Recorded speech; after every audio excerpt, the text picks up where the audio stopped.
Welcome to The Explainer. Today, we're going to pull back the curtain on the devices you use literally every single day. We're going to decode the secret language that's running your phone, your laptop, really your entire digital life. Let's dive in. So, have you ever really stopped to think about what's happening when you take a picture? I mean, when your phone or your computer looks at that photo, what is it actually seeing? Well, here's the wild part. It isn't seeing a photo, it's not reading words, and it's not watching a video. The truth is, what's happening under the hood is something way, way more basic. And it all starts right here, in the world of bits. The entire digital universe, from the most complicated video game to the simplest lull text message, is built from just one single fundamental idea. And that idea? It's the bit. A bit, which is just short for binary digit, is the absolute smallest piece of information a computer understands. Just picture a light switch. It can either be on or it can be off, a 1 or a 0. That's it. That's the entire alphabet for everything digital. And this is where things get truly incredible. Every photo you take, every song you stream, every single thing you do on a device is made from these massive, long strings of simple on or off switches.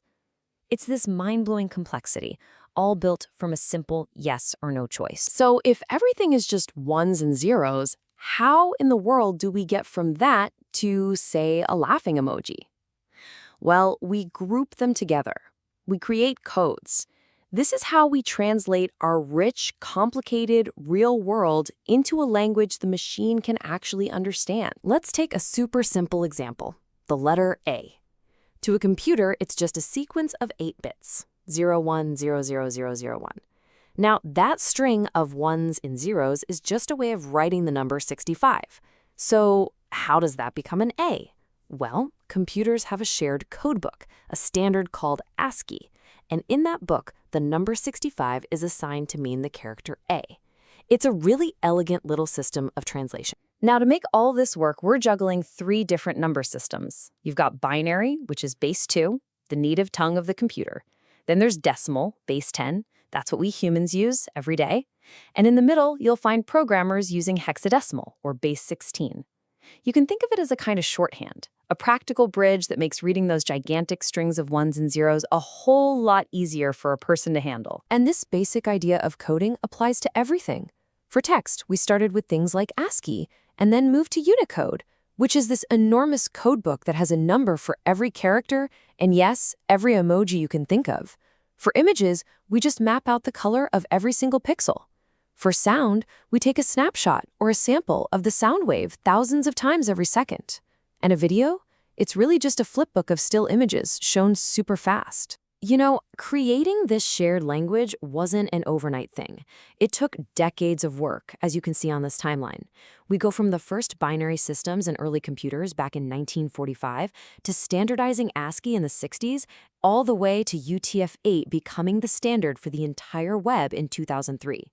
It was a long journey to get every machine on the planet speaking the same digital dialect. Okay, so we've figured out how to turn our world into bits.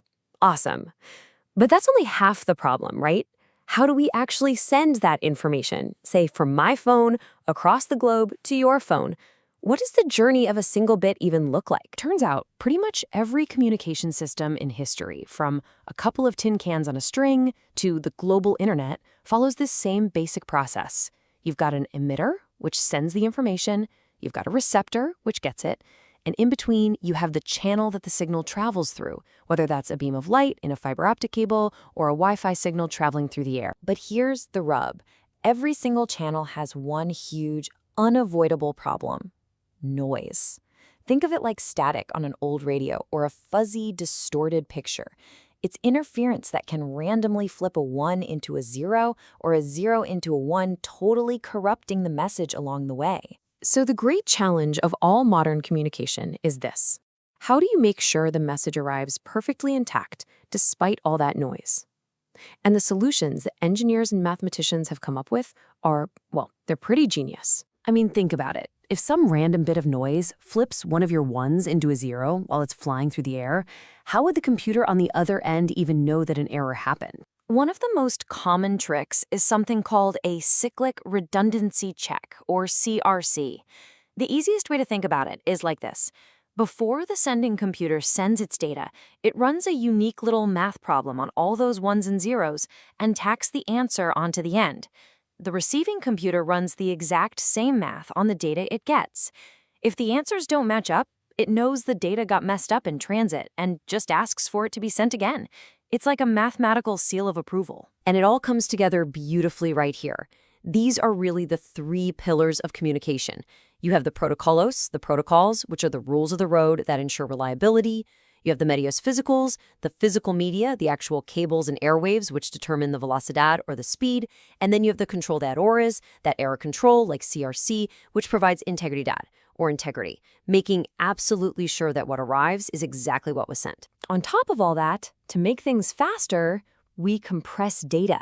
There's lossless compression. Think zip files or text documents, which is super clever.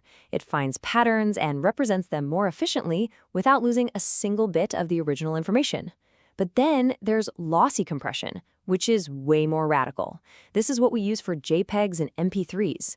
It permanently throws out data that our eyes and ears probably won't miss anyway, like tiny color shifts or audio frequencies we can't hear, all to make the file size dramatically smaller. Okay, so we've made our data accurate.